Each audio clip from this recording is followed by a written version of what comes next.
نماز ختم ہو جائے گی، روزہ ختم ہو جائے گا، حج و زکوٰۃ ختم ہو جائے گی، عملی عبادتیں ساری کی ساری ختم ہو جائے گی، دنیا فنا ہو جائے گی، قیامت قائم ہو جائے گی۔ قیامت کے بعد بھی اللہ تعالیٰ جب اس انسان کو جنت میں بھیجے گا، وہاں بھی حدیث پاک میں ہے اللہ تعالیٰ جنت میں بھی شادیاں کروائے گا۔ کہیے سبحان اللہ، جنت میں بھی شادیاں ہوں گی۔ لوگوں کو معلوم ہے؟ بتائیے، ساری عبادتوں سے پہلے بھی جو عبادت ہے وہ نکاح ہے، اور ساری عبادتوں کے بعد بھی جو عبادت ہے وہ نکاح ہے۔ کتنا عظیم رتبہ ہے اس نکاح کا۔ اب دیکھیے ساری عبادتوں کو ہم کیسے نبھاتے ہیں اور نکاح کو کیسے نبھاتے ہیں۔ نماز پڑھنے جاتے ہیں مسجد کے اندر، کیا مسجد میں بیٹھ کر کے جب تک جماعت کھڑی نہیں ہوتی ہے، کیا اس وقت تک مسجد میں بیٹھ کر کے آپ موبائل میں، چائنا موبائل میں گانا لگا کر بلند آواز سے سنتے ہیں؟ کیا نہیں سنتے ہیں؟ مسجد میں بیٹھ کر کبھی آپ نے شراب پی ہے؟ کیا نہیں پی ہے؟ مسجد میں بیٹھ کر آپ گالی گلوچ کرتے ہیں؟ نہیں کرتے ہیں۔ مسجد میں بیٹھ کر کے عریانیت اور ننگا پن کرتے ہیں؟ کیا نہیں کرتے ہیں؟ کیوں؟ اس لیے کہ وہ ایک عبادت ہے۔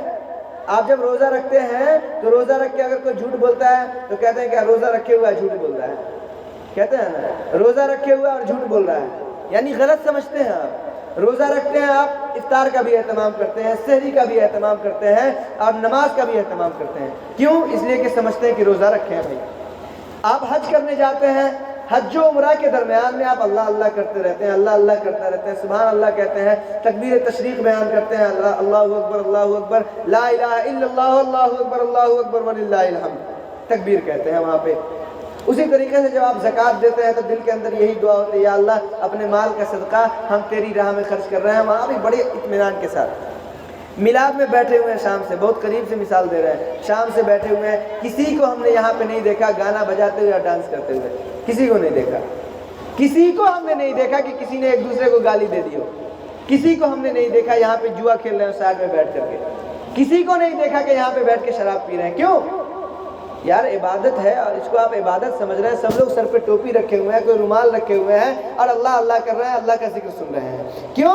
اس لیے کہ اس کو عبادت سمجھ رہے ہیں۔ اگر آپ نماز کو عبادت سمجھتے ہیں، وہاں آپ گناہوں سے بچنے کی کوشش کرتے ہیں، روزے کو عبادت سمجھتے ہیں، جھوٹ بولنا تک آپ گوارا نہیں کرتے، آپ زکوٰۃ کو عبادت سمجھتے ہیں، حج کو عبادت سمجھتے ہیں، اللہ کا ذکر کرتے رہتے ہیں، اللہ کو یاد کرتے ہیں، گناہ سے حتی الامکان بچنے کی کوشش کرتے ہیں، جبکہ یہ ساری عبادتیں دنیا میں آ کر کے عبادت بنی، لیکن وہ عبادت جو نکاح ہے ساری عبادتوں سے پہلے بھی عبادت تھی، عبادتوں کے موجود ہوتے ہوئے بھی عبادت ہے، عبادتوں کے بعد بھی عبادت رہے گی۔ اس عبادت کے درمیان تمہیں کس نے سکھا دیا، تمہیں کس نے بتا دیا کہ اس عبادت کے اندر تم ننگا پن کرو، اس عبادت کے اندر تم عریانیت کرو، اس عبادت کے اندر تم گناہ کا کام کرو، اس عبادت کے اندر تم شراب نوشیاں کرو، اس عبادت کے اندر تم گانے بجانے کرو؟ کس نے بتا دیا؟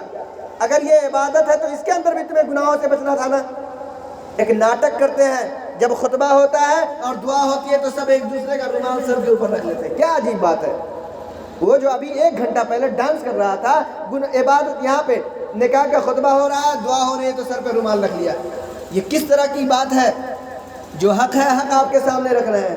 اگر نکاح عبادت سمجھتے ہو تو جب سے شروع ہوئی اس کی تقریب، جب سے اس کی تیاری شروع ہوئی، اللہ کی نافرمانیوں سے بچنا ہے۔ گناہ کس کو کہتے ہیں؟ اللہ کی نافرمانیوں سے۔ اللہ کی نافرمانیوں سے نہ بچنا ہے جس سے اللہ ناراض ہو جائے، کیونکہ جب اللہ ناراض ہو جاتا ہے تو جانتے ہیں کیا ہوتا ہے؟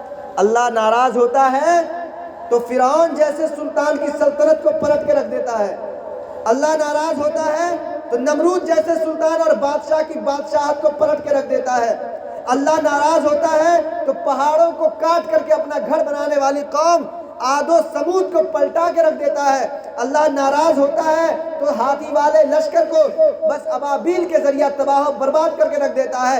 ارے اللہ ناراض ہوتا ہے تو وہ ابلیس جو جنت میں بیٹھ کر کے جنت کے میوے کھایا کرتا تھا، فرشتے اسے جھولا جھلایا کرتے تھے، فرشتوں کو وہ پڑھایا کرتا تھا، معلم الملائکہ کہلاتا تھا، جنت کے باغوں میں گھومتا تھا، اللہ ناراض ہو گیا تو اسے قیامت تک کے لیے لعین بنا کر کے بھیج دیا اور وہ ہمیشہ جہنم میں جلے گا۔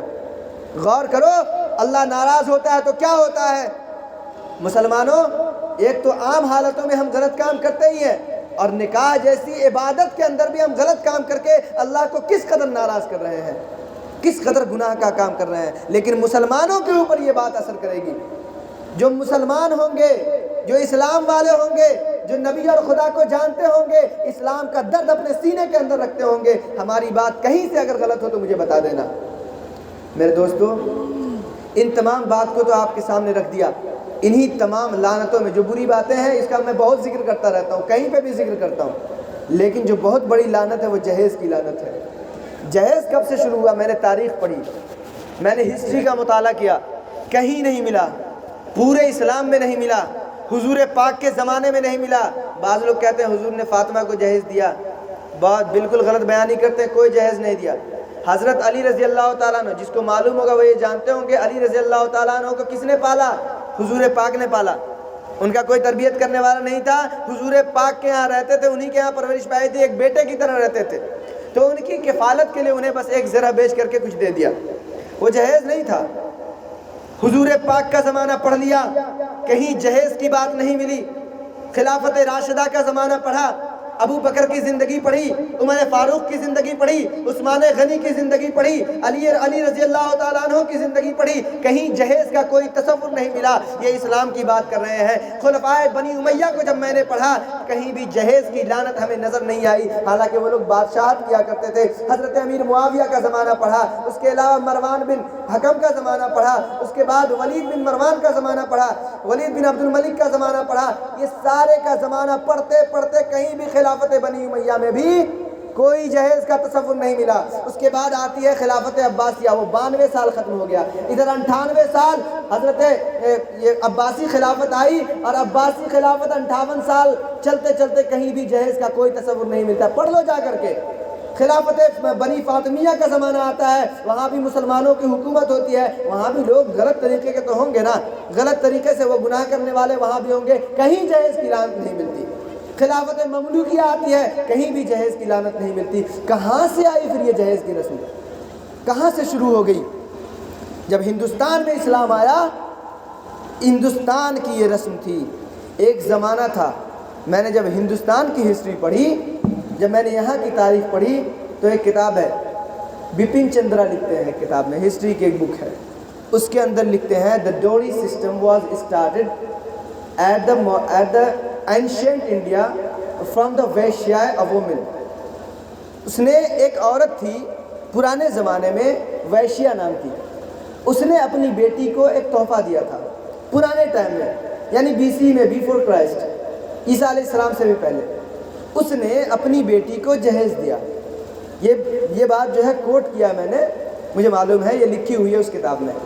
اس نے اپنی بیٹی کو جہیز دیا تھا، کچھ چیزیں تحفے میں دی تھی، اور اسی وقت سے چونکہ وہ قبیلہ تھا پورا، ویشیا نام کی عورت تھی اور اس کا پورا قبیلہ تھا، وہ قبیلہ جہیز دینا شروع کر دیا۔ وہاں سے ہوتے ہوتے بادل کو دیکھا آپ نے، ایک چھوٹا سا بادل ہوتا ہے، وہ چھوٹے سے بادل سے سمٹتے بڑھتے بڑھتے بڑھتے بڑھتے پورے آسمان میں بادل ہو جاتا ہے اور پھر خوب برستا ہے۔ اسی طریقے سے ہوا یوں کہ ویشیا نام کا جو عورت تھی اور ویشیا نام کا جو قبیلہ تھا، اس نے جہیز کی رسم کو شروع کر دیا، اور یہ ہندوانہ رسم تھی، پوری ہندوانہ رسم۔ اور ان لوگوں نے بیٹیوں کو جہیز دیتے دیتے ایک زمانہ ایسا آیا، وہ لوگ خوشحال تھے تو جہیز دے پائے، لیکن بعد میں یہ ہوا کہ کچھ لوگ غریب بھی تھے، کچھ لوگ نچلے طبقے کے بھی تھے، انہوں نے اس ڈوری سسٹم کو، اس جہیز کے سسٹم کو ادا کرنا اپنے لیے بہت بڑا بوجھ سمجھا۔ تو جب جہیز ادا نہیں کرتے تھے تو ان کے سسرال والے بیٹیوں کو دفن کر دیتے تھے، بیٹیوں کو مارتے تھے، بیٹیوں کو گالیاں دیتے تھے اور تباہ و برباد کرتے تھے۔ اس وقت سے یہ جہیز کا سسٹم، یہ جہیز کی لعنت آ رہی تھی۔ عیسیٰ علیہ السلام آئے، ان کا زمانہ ختم ہوا، عیسوی سے تقریباً 600 سال گزر گیا۔ 600 سال گزرا، محمد بن قاسم یہاں آئے ایک مسلمان کی حیثیت سے، اور یہاں آنے کے بعد محمد بن قاسم نے اسلام کی شروعات کی، اور یہاں مسلمان بننا دھیرے دھیرے شروع ہوئے۔ 1000 جب آیا، 1000 عیسوی، اس وقت محمود غزنوی آ کر کے 1100-1200 میں دلی سلطنت جو ہے قائم ہو گئی۔ محمود غزنوی آیا، لوٹ کر کے چلا گیا۔ محمد غوری آیا، آنے کے بعد یہاں حکومت کیا اور بادشاہت قائم کی، دلی سلطنت شروع ہوئی۔ مسلمانوں کا وہاں سے عروج شروع ہوا تھا، یعنی بڑھ رہے تھے مسلمان دھیرے دھیرے۔ یہ 1000 سے لے کر کے 1000 عیسوی سے لے کر کے 1700 تک 1600 1700 1500 مان لیجئے، جب تک مغلیہ سلطنت رہی تب تک اسلام خوب پھلا پھولا اور اسلام کے ہاتھ میں بادشاہت رہی، لیکن مسلمان موجود رہے۔ ان مسلمانوں میں کچھ لوگ ایران سے آئے تھے، کچھ لوگ سعودی عربیہ سے آئے تھے، کچھ لوگ دوسرے ملکوں سے آئے تھے، لیکن بہت سے لوگ ایسے تھے جو اصل میں ہندوستانی تھے۔ ان کے پوروج ہندو لیکن اصل میں وہ ہندوستانی تھے، اور پھر بعد میں اسلام کی عظمت کو دیکھ کر کے وہ مسلمان ہو گئے۔ جب مسلمان ہوئے تو انہوں نے نماز پڑھنا تو سیکھ لیا، روزہ رکھنا تو سیکھ لیا، انہوں نے عبادت کا طریقہ سیکھ لیا، قرآن پڑھنا بھی سیکھ لیا، ساری چیزیں سیکھا، لیکن جو ان کا کلچر تھا، جو ان کی تہذیب تھی، اس سے وہ ہٹ نہیں پائے۔ انہوں نے نماز تو شروع کر دی، مورتی پوجن تو چھوڑ دیا، لیکن جہیز دینا اپنی بیٹیوں کو نہیں چھوڑا، کیونکہ یہ ان کا کلچر بن گیا تھا اور بہت پرانا کلچر چلا آ رہا تھا۔ ہوتے ہوتے جہیز دینا شروع کیا اور یہ جہیز اسلام میں بھی رائج ہو گیا، مسلمانوں میں بھی یہ جہیز رائج ہو گیا، اور اتنا رائج ہوا کہ آج ہر طبقہ، چاہے وہ امیر طبقہ ہو، چاہے مڈل کلاس فیملی کا ہو، چاہے لوور طبقہ ہو، اپنی حیثیت کے مطابق جہیز ضرور دیتا ہے۔ اب یہ جہیز کی تاریخ آپ نے سن لی کہ جہیز یہاں سے ہوئی۔ اب دیکھیے اس کے بارے میں، اس کے نقصانات کیا کیا ہیں، اس کے نقصانات کیا ہوتے ہیں، اور لوگ جہیز کیوں دیتے ہیں، اس کے مقصد کیا ہوتے ہیں، اور پھر اس کا جو ہے ہمارے اوپر ایفیکٹ کیا پڑتا ہے۔ اس بات کو ہم بتانے سے پہلے ایک BBC کی نیوز بتاتے ہیں آپ کو۔ BBC ایک چینل ہے، وہ جو ہے رپورٹ تیار کرتے ہیں، اس کی رپورٹ کے مطابق ہر مہینے ہندوستان میں 22 لڑکیاں بے موت مر جاتی ہیں، یا تو قتل کی وجہ سے، یا ڈوب کر کے، یا پھر خودکشی کر کے، یا لٹک کر کے، یا اس کے بدن میں آگ لگا کر کے۔ تقریباً 22 لڑکیاں ہر مہینے مرتی ہیں، اور اگر اس کی اس رپورٹ کے اوپر یقین کر لیا جائے تو پورے سال میں، ایک سال میں 7900 کچھ لڑکیوں کا قتل ہوتا ہے۔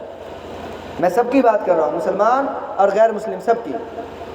7900 کچھ، یعنی تقریباً 8000 لڑکیوں کا قتل ہو رہا ہے ہندوستان میں ایک سال کے اندر، اور اس کی صرف ایک وجہ ہوتی ہے، وہ بھی جہیز۔ کوئی جہیز لاتی ہے تو کم لاتی ہے، کوئی جہیز نہیں لاتی ہے تو اس وجہ سے اس کا قتل ہوتا ہے، کوئی جہیز میں کوئی چیز چھوڑ دیتی ہے اس وجہ سے اس کا قتل ہوتا ہے، کوئی جہیز نہ لانے کی وجہ سے، لعنت کرنے کی وجہ سے لوگ اس کے اوپر غلط بیانی کرتے کرتے، غلط باتیں کرتے کرتے، بری باتیں کرتے کرتے، گالیاں دیتے دیتے، اس کے ساتھ سوتیلا رویہ اپناتے اس لڑکیوں کو خودکشی کے حوالے کر دیتے ہیں۔ تقریباً 8000 عورتیں ایک سال کے اندر قتل ہوتی ہیں۔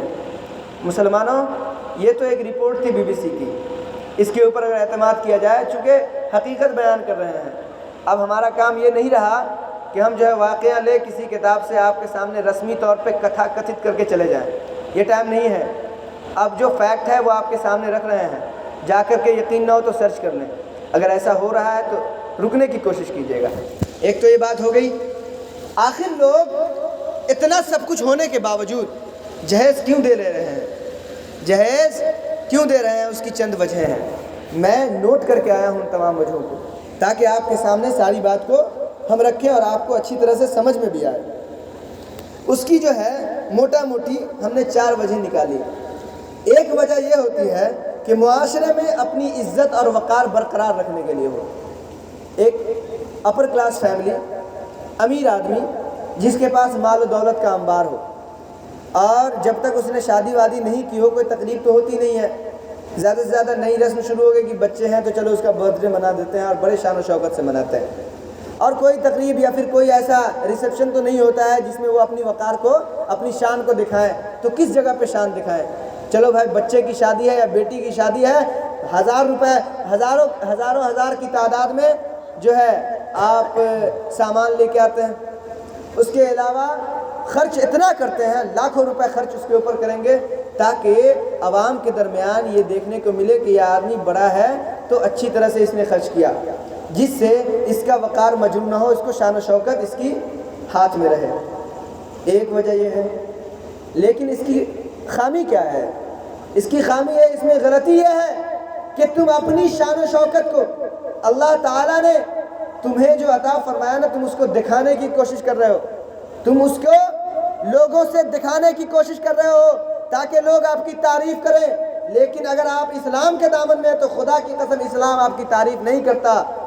مسلمان جو سچے ہیں وہ آپ کی تعریف نہیں کرتے، آپ کی برائیاں کر رہے ہیں۔ اسی معاشرے میں چند لوگ آپ کے سامنے آئیں گے اور کہیں گے واہ آپ نے تو کمال کر دیا، لاکھوں روپے خرچ کیے، لیکن بہت سے لوگ ایسے ہوں گے جو غریب طبقے کے ہوں گے، آپ کے طبقے سے نیچے کے ہوں گے، ان میں بہت سی لڑکیاں ہوں گی جو یہ سوچتی ہوں گی کہ کاش ہمارے والد کے پاس بھی اتنے روپے ہوتے، ہمارے والد کے پاس بھی اتنی دولت ہوتی جو ہمارے اوپر لٹا دیتے اور ہماری شادی میں بھی اس طرح کا جشن ہوتا۔ اس کا دل محسوسے گا، اس کے دل کے اندر تکلیف ہوگی، اور یہ غریب طبقہ جب اپنی بیٹیوں کو نہیں دے پائے گا تو اس باپ کے آنکھ سے آنسو بہے گا، اس ماں کے دل کو چوٹ پہنچے گی، اور وہ آپ کی شان بیان کرنے کے بجائے یہ کہیں گی کہ بہت بڑکپن دکھا رہا ہے، بڑا قابل بن رہا ہے، اور یہ دکھا رہا ہے کہ ہم بڑے پیسے والے ہیں۔ ایسی شان کا کیا فائدہ جس میں کہیں تو آپ کا فائدہ ہو رہا ہے، کہیں پہ کچھ لوگ آپ کے منہ پہ تعریف کرتے ہیں، چاپلوسیاں کرنے والے بہت سے لوگ ملیں گے، آپ کی غلطیوں کو نکھارنے والے سمجھانے والے بہت کم لوگ ملیں گے، لیکن آپ کی اس حرکت کی وجہ سے بہت سے لوگوں کا دل ٹوٹ گیا۔ ایک تو وجہ یہ ہوتی ہے کہ شان و شوکت دکھاتے ہیں، جہیز اس لیے دیتے لیتے ہیں، اور دوسری وجہ جو ہوتی ہے اپنے مال کی تشہیر کرنا، یہ بھی اسی ضمن میں ہے، اپنے مال دکھاتے ہیں کہ ہمارے پاس دیکھو بھائی اتنے پیسے ہیں۔ اگر ہم ایک تقریب میں 5 لاکھ روپے خرچ کر سکتے ہیں تو سوچو ہمارے اکاؤنٹ میں کتنا ہوگا۔ اگر ہم ایک تقریب میں کروڑ روپے خرچ کرتے ہیں تو سوچ لو کہ ہمارے اکاؤنٹ میں کتنا ہوگا، ہمارے پاس کتنے پیسے ہوں گے، تاکہ لوگوں کے اوپر ہمارا روب رہے، ہمارا دبدبہ رہے۔ اس دبدبے کا کیا فائدہ، اس تشہیر کا کیا فائدہ جس تشہیر اور دبدبے کی وجہ سے تمہارا خدا ناراض ہو رہا ہے، تمہارا رسول ناراض ہو رہا ہے، اور تمہارے معاشرے کی غریب بچیاں پس رہی ہیں، ان کے ارمان مٹی میں مل رہے ہیں۔ اس تشہیر کا، اس دولت کا کوئی فائدہ نہیں۔ اس کے علاوہ تیسری چیز جو ہوتی ہے شان و شوکت اور شہرت کا اعزاز حاصل کرنا، کہ شان و شوکت دکھاتا ہے کہ ہم بہت شان والے ہیں، ہمارے سامنے جو بھی بولے گا وہ دبی لچی آواز میں بولے، اور مولوی آپ تو خاموشی رہیں، آپ جو آتے ہیں تقریر کرتے ہیں ہمارے خلاف مت بولنا، ڈی جے کے خلاف مت بولنا، لڑکے سب بولتے ہیں ڈی جے کے خلاف مت بولیے گا، ناچ کے خلاف مت بولیے گا، ہم لوگوں کو ناچنا ہے۔ تم کون ہوتے ہو ہمیں بتانے والے؟ تم نے ہمیں اپنا نمائندہ مانا، اپنا امام مانا، اپنا رہنما مانا، اسی لیے ہمیں اسٹیج پہ کھڑا کیا، ہمارے سامنے مائک دے دیا تاکہ ہم آپ کو سمجھا سکیں، آپ کی غلطیوں کے اوپر پردہ نہیں ڈالیں بلکہ اس کو واضح کر کے آپ کے سامنے رکھ دیں تاکہ آپ اس سے بچ سکیں، آپ کے سامنے ان اچھائیوں کو لا کر کے پیش کریں جس کے اوپر آپ عمل کر کے دنیا اور آخرت کو سنواریں۔ اگر آپ کو ہم سے نہیں سننا تھا آپ لا کر کے ہمیں کھڑا ہی نہیں کرتے۔ ہمیں آپ کی ضرورت نہیں، ان اسٹیجز کی ضرورت نہیں، ان مائک کی ضرورت نہیں، کیونکہ تبلیغ کا کام اس سے نہیں ہوتا، قلم کے ذریعہ بھی ہوتا ہے۔ تبلیغ کا کام عمل کے ذریعہ بھی ہوتا ہے، اس طرح سے بھی تبلیغ ہو سکتے ہیں، کئی صورتیں ہیں۔ میرے دوستو یہ باتیں ہم اس لیے بتا رہے ہیں کیونکہ آپ ہم سے سننا چاہتے ہیں۔ یہ روب، دبدبا، یہ ساری چیزیں دکھانے کے لیے ایسا کام ہرگز نہ کریں۔ یہ وجہ ہوتی ہے، یہ مقصد ہوتا ہے لوگوں کا جہیز لین دین کرنے کا، اور مال و دولت جو اتنا خرچ کرتے ہو، اتنا جو اسراف کرتے ہو، اور اللہ تعالیٰ نے کیا کیا ذرا سوچو۔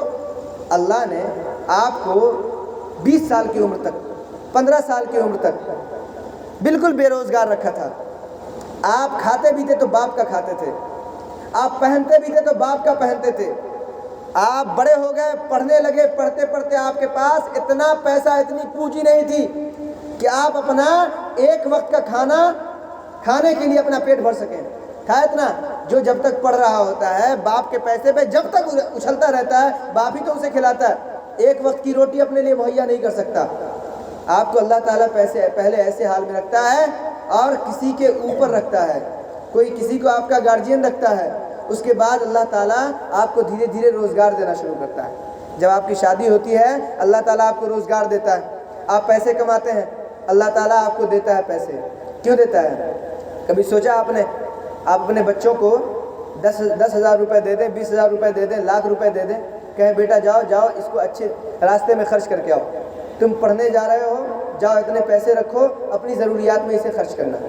اگر تمہارے وہ بچے 10,000 یا لاکھ روپے لے کر کے جاتے ہیں اور اس کو شراب نوشی میں اڑا دیتے ہیں، اس کو کوٹھے پہ جا کر کے ناچ دیکھ دیکھ کر کے اڑا دیتے ہیں، سنیما ہالوں میں اڑا دیتے ہیں، اور پارٹیاں دے کر کے فضول خرچیوں میں آپ کے وہ بچے آپ کے سارے پیسوں کو ختم کر کے رکھ دیا۔ بتائیے آپ کے دل کے اوپر کیا گزرے گی؟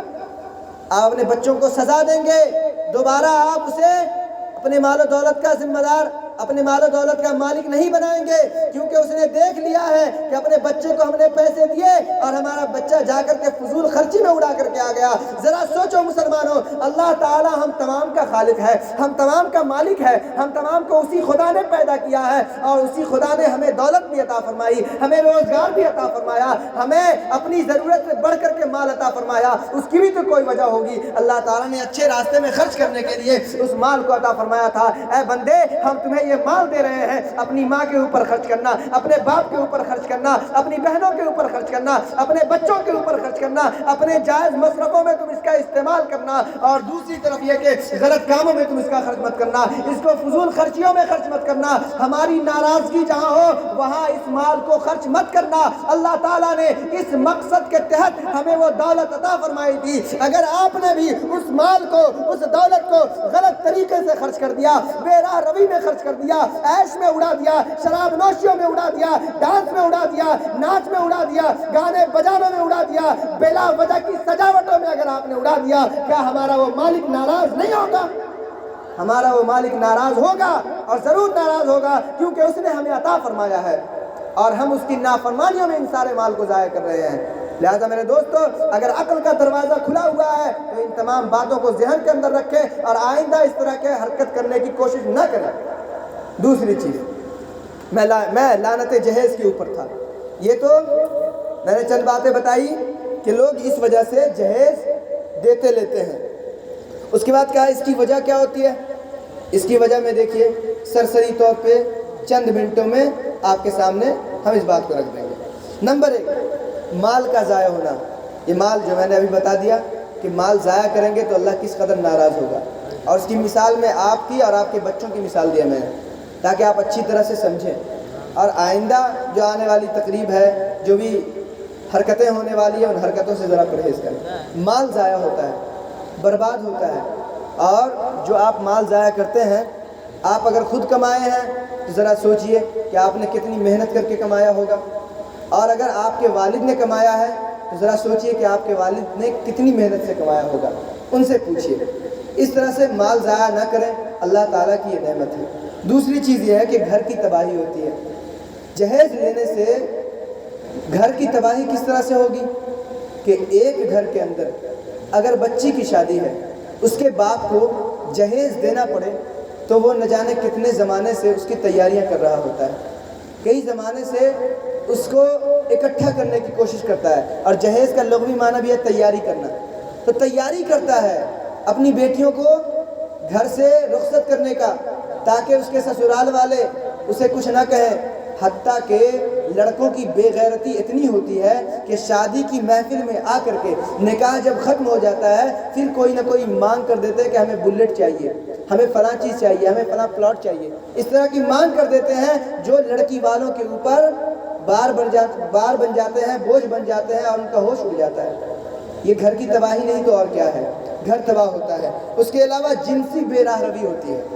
انسان کے اللہ تعالیٰ نے خواہشات دی ہیں، خواہشات بھی بے راہ روی اختیار کر لیتی ہے، بھٹک جاتی ہے خواہشات۔ بہت سی لڑکیاں جب دیکھتی ہیں کہ ہمارے باپ جہیز اکٹھا نہیں کر سکتے، اچھے گھروں میں ہماری شادی نہیں ہو سکتی، تو دیکھیے آئے دن ہمارے یہاں واقعات آتے رہتے ہیں، فلاں لڑکی فلاں لڑکے کے ساتھ بھاگ گئی۔ ہوتا ہے یا نہیں ہو رہا ہے؟ جہیز کی وجہ سے جنسی بے راہ روی ہو جاتی ہے، یا اگر بھاگتی نہیں ہے تو کم سے کم زیادہ اگر عمر ہو جاتی ہے نا، تو پھر وہ اپنی خواہشات کو غلط طریقے سے، حرام طریقے سے، ناجائز طریقے سے پوری کرتی ہے یا پوری کرتا ہے۔ یہ سب کیا ہے؟ جہیز کی لعنت نہیں ہے تو اور کیا ہے؟ جہیز کی لعنتوں میں سے ایک لعنت یہ بھی ہے، جو یہ ایک نقصان ہے۔ اور تیسرا جو نقصان ہے وہ عورتوں کی حق وراثت سے محرومی۔ عورتیں جو ہیں وراثت کے حق سے محروم ہو جاتی ہیں۔ باپ دیتا ہے نا جہیز، تو وہ اس وجہ سے دیتا ہے کہ بیٹی جا، ہم جہیز تم کو دے دیے، لاکھوں روپے دے دیے، لیکن اسلام نے جو تمہارے اوپر وراثت رکھی ہے، تمہارا حق رکھا ہے، تمہارے باپ کی زمین میں تمہاری باپ کی جائیداد میں، تمہارے باپ کی وراثت میں، ان تمام چیزوں میں جو تمہارا حق رکھا تھا، یہ بیٹیوں کا حق رکھا تھا، بیٹیوں کو جہیز دے کر کے ان سارے حق کو مار لیتے ہیں، کہتے ہیں تمہیں تو ہم نے جہیز دے دیا، تمہیں وراثت کیوں چاہیے؟ بھائی اسے وراثت میں کوئی مال نہیں دیتے۔ اور خدا کی قسم اللہ نے قرآن مقدس میں حصہ متعین کیا ہے ان بچیوں کا، ان لڑکیوں کا۔ کب کس نے سوچا کہ بیٹیوں کی وراثت کیا ہوگی، بہنوں کا اس کے اندر حق کیا ہوگا؟ کبھی کسی نے دیا اور بہنوں کو نہ دیا، اور اتنا اسے پیچھے چھوڑ دیا کہ آخرکار وہ اب خود ہی دل مسوس کے اب وہ خود ہی کہہ دیتی ہیں کہ بھائی جا، میں نے اپنی زمین تیرے حوالے کر دی، میں اپنا حق نہیں لوں گی۔ کیوں کہتے ہیں یہ؟ کاش آپ انہیں دے دیے ہوتے ان تمام حقوق کو۔ اگر آپ جہیز نہیں دیے ہوتے تو بہنیں تم سے وراثت مانگتی، یہ جہیز سے محروم کر دیتے آپ اپنی بہنوں کو۔ آگے میں سنیے، اس سے پہلے درود شریف پڑھیے، اللہم صلی علی سیدنا شفیعنا حبیبنا کریمنا مولانا محمد بارک وسلم صلی اللہ علیہ وسلم وسلام علیک یا رسول اللہ صلی اللہ تعالی علیہ وسلم۔ اس کے بعد کثرت طلاق، بہت زیادہ کثرت سے طلاق ہو رہی ہے۔ طلاق اتنی زیادہ ہوتی ہے، میں نے ابھی بتایا کہ 2200 لڑکیاں صرف قتل ہوتی ہیں، 22 لڑکیاں صرف قتل کی جاتی ہیں۔ اب بتائیے طلاق کتنے کو پڑتی ہوگی؟ اور کہیں نہ کہیں اس کا شوشہ جہیز سے ضرور ملا ہوا ہوتا ہے۔ لڑکیاں اگر زیادہ جہیز لے کر کے آئیں تو لڑکیوں کے اوپر روب دکھائے گی، اور پھر لڑکا اس سے مجبور ہو کر کے اسے طلاق دے دے گا۔ اور اگر کم جہیز لے کر کے آئی تو لڑکا اس کو پریشان کرتے آخر میں ایک دن آئے گا، طلاق دے دے گا۔ طلاق کی بھی کثرت اسی جہیز کی وجہ سے آ رہی ہے۔ اس کے علاوہ دلہن کی موت بھی بہت زیادہ ہو رہی ہے، جس سے میں نے BBC کی رپورٹ بتائی آپ کے سامنے۔ دلہن کی موت بھی بہت زیادہ ہو رہی ہے، اور سال میں نے کہا کہ 7900 کچھ، یعنی تقریباً 8000 موتیں لڑکیوں کی ہو رہی ہیں، صرف جہیز کی وجہ سے، ڈوری سسٹم کی وجہ سے۔ آپ نے ابھی دیکھا ہوگا پورا ایک دم مظاہرہ ہو رہا تھا بری طرح سے، کئی لڑکیاں جہیز کی وجہ سے جب مر جاتی ہیں تو رپورٹ آتی ہیں۔